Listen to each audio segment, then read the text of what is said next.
Come on. Hi, my name's Barack Obama, and I'm Josh Earnest's understudy.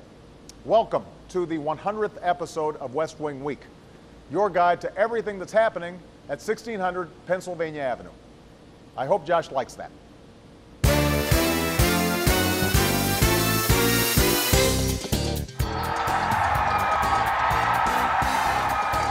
Not bad, Mr. President. I'll take it from here. Welcome to the 100th edition of the West Wing Week. It's hard to believe that when the West Wing Week first debuted, that Don't Ask, Don't Tell was still the law of the land, Americans were still fighting in Iraq, and the future of the American auto industry was still in doubt. And who knew the president could sing?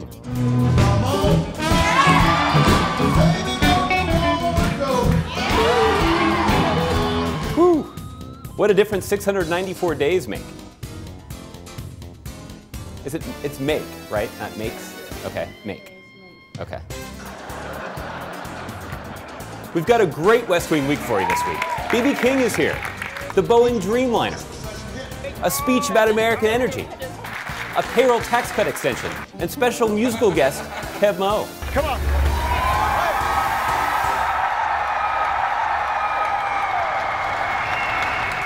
On Friday, the president traveled to the biggest building in the world, otherwise known as the Boeing plant in Everett, Washington. He discussed his blueprint for an economy built to last, based on American manufacturing and the importance of promoting American exports. This was one of the biggest deals Boeing had ever done.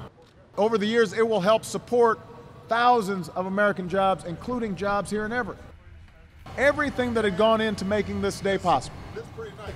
All the challenges, all the setbacks. It's been a tremendous thousands of hours of brain power and manpower and woman power. You said you would do it, and you did. That's what we do as Americans.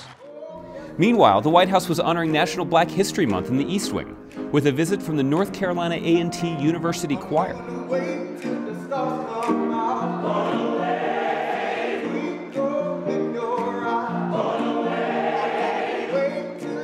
On Tuesday, the president invited Americans who have shared their stories on whitehouse.gov and Twitter about what $40 a paycheck means to them, to join them for an event at the White House to discuss the importance of the agreement passed by Congress to extend the payroll tax cut, and to urge Congress to build on the success of the agreement by taking additional steps to create jobs, strengthen the economy, and help middle-class families get a fair shot and a fair shake.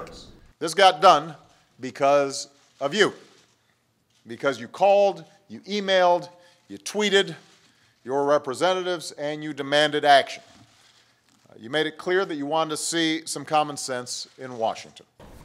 Later, the President and First Lady joined music legends and contemporary major artists at the White House for a celebration of blues music in recognition of Black History Month, as part of their In Performance at the White House series.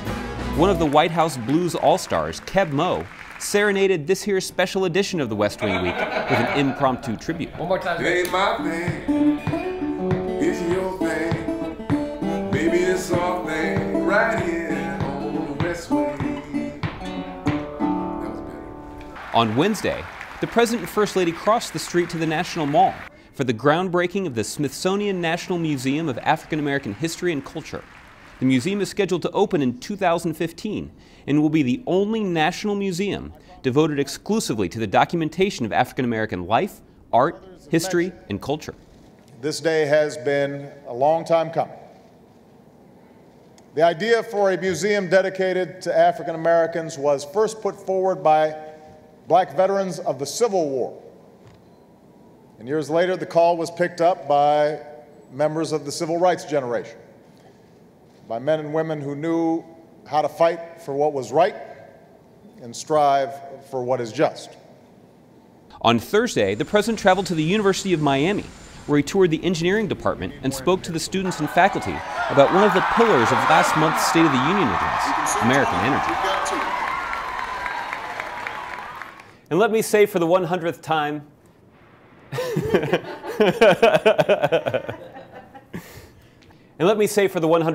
to find out more information on any of these topics or to see complete videos of these events, go to whitehouse.gov.